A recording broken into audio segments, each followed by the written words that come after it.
আসসালামু আলাইকুম dear viewers, Muhaiminul হক আছি সবসময়ের মতো আপনার সাথে। আর আজকে যে ব্যাপার নিয়ে কথা বলার জন্য আসলাম সেটা হচ্ছে আপনি আপনার বাচনভঙ্গিকে কিভাবে আরও সুন্দর করতে পারেন বা কিভাবে আপনার কথাগুলোকে আরও সুন্দর করে তুলতে পারেন সেই ব্যাপার নিয়ে কথা বলবো। অর্থাৎ আজকে আমার ভিডিওর টপিক হচ্ছে সহজে সুন্দর করে কথা বলার কৌশল, রাইট?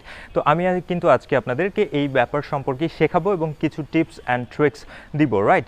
আর তার আগে আপনারা যারা মনে করছেন যে ও তো শহরে থাকে, এমনিতেই শহরের ছেলে পেলে, ও এমনিতেই খুব সুন্দর করে কথা বলতে পারে বা ও ওইভাবেই শিখে গিয়েছে, আমরা কি গ্রামের ছেলে এরকম পারবো? ব্যাপারটা হচ্ছে আমি রাজবাড়ির সন্তান এবং আমার জন্ম মাটি হচ্ছে রাজবাড়ি, আমি রাজবাড়িতেই বড় হয়েছি। তাই আমি বলছি আমাদের ওইদিকে যেরকম কথা বলে সেই রকম হচ্ছে যে যারা রাজবাড়ির ভিডিওগুলো দেখছেন যেসব ছেলে পেলে, তাদের যেটা করতে হবে সেটা হচ্ছে যে আমার ভিডিও দেখবেন, দেখে হচ্ছে সাবস্ক্রাইব করবেন, শেয়ার করতে একদমই ভুলবেন না। আমি রাজবাড়ির চাওয়াল এবং আপনাদেরকে কিভাবে সুন্দর সুন্দর কথা বলা শেখানো যায় কিংবা ইংরেজি কিভাবে শেখানো যায় সেসব ব্যাপারে কিন্তু আমি ভিডিও বানাই। সো যারা ভিডিওটা দেখতেছেন অবশ্যই রাজবাড়ির চাওয়াল বল হলে কিন্তু শেয়ার করাই লাগবে এবং আমার চ্যানেলটা সাবস্ক্রাইব করবেন must, right? So without further any delay, let's get jumped into hour today's video.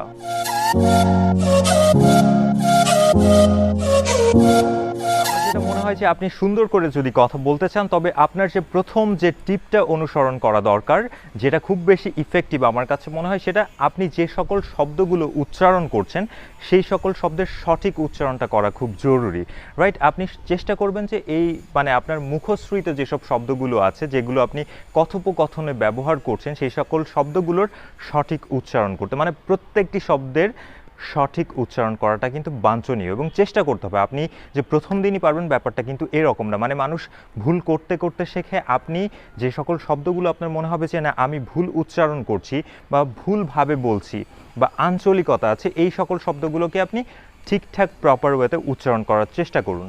দ্বিতীয় যে টিপটা সেটা হচ্ছে যে আঞ্চলিকতা পরিহার করার চেষ্টা করবেন, সর্বোচ্চ চেষ্টা করবেন যাতে আপনার ভাষায় যে আঞ্চলিক টানটা আছে এই জিনিসটা পরিহার করার। এই আঞ্চলিকতা কিন্তু আমাদের সব অঞ্চলের মানুষদের মধ্যেই আছে। আপনি যদি মনে করেন যে ঢাকায় থাকে তার কথায় আঞ্চলিকতা নেই, এটা কিন্তু ভুল। ঢাকার মানুষের কথায় বেশি আঞ্চলিকতা আছে, যেমন হ্যাঁ গেছোস খাইছোস, আসুমনে জামুনে, এই ধরনের কথাগুলো আপনাকে পরিহার করে চেষ্টা করতে হবে সবসময় প্রপার এবং শুদ্ধ বাংলায় কথা বলার চেষ্টা করা। তৃতীয়ত আপনার মাথায় রাখতে হবে যে আপনি কথা বেশি বলার থেকে আপনার শুনতে হবে কথা। একটা জিনিস মাথায় রাখবেন যে আল্লাহ আমাদের মুখ দিয়েছে একটা, কিন্তু কান দিয়েছে দুটো। আমাদের বেশি শোনা খুব জরুরি। একটা কথা প্রচলিত আছে এরকম যে জ্ঞানী ব্যক্তিরা বলে কিন্তু প্রজ্ঞাবান ব্যক্তিরা কিন্তু কথা শোনে। তার যারা কথা শোনে তাদেরকে বেশি হাইলাইট করা হয়েছে।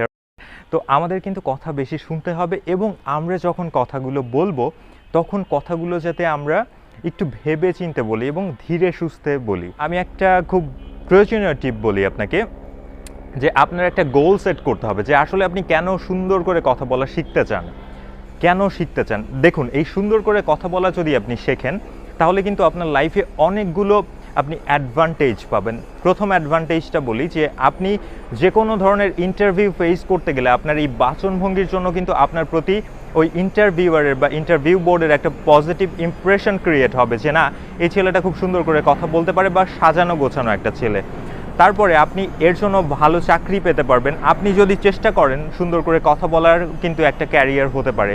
আপনি রেডিওতে কাজ করতে পারেন রেডিও জকি হিসেবে। তারপরে আপনি কিন্তু টেলিভিশন উপস্থাপক বা আপনি সংবাদ উপস্থাপক হতে পারেন, তাই না? আমরা সুন্দর করে কথা বলা শিখলে কিন্তু এটা খারাপ কিছু না। তারপরে আপনি বিভিন্ন ধরনের আপনার ক্যারিয়ার অবজেক্টিভগুলো যেগুলো আছে সেগুলোও কিন্তু আপনি চাইলে এই সুন্দর করে কথা বলার মাধ্যমে ফুলফিল করতে পারছেন। একটা জিনিস মুদ্রা দোষ পরিহার করতে হবে। যেমন আমার একটা মুদ্রা দোষ আছে, আমি বলি আমি কথার শেষে রাইট বা অলরাইট বলি।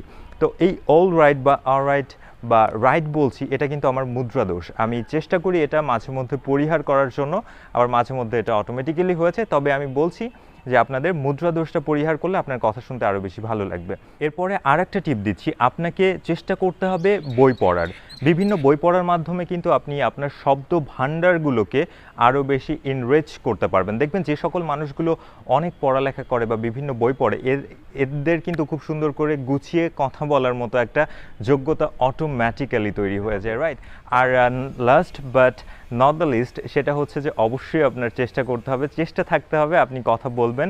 আপনি যদি কোনো মানুষ না পান অবশ্যই আপনি নিজে নিজে কথা বলুন, আপনার মুখের জড়তা কাটান এবং এর মাধ্যমে দেখবেন যে আপনার বাচনভঙ্গি অটোমেটিক্যালি সুন্দর হয়ে গিয়েছে এবং আমি কিন্তু এইভাবেই আমার কথার জড়তা যেটা ছিল আমি কাটিয়েছি। আশা করছি ভিডিওটি আপনাদের ভালো লেগেছে এবং উপকারে এসছে।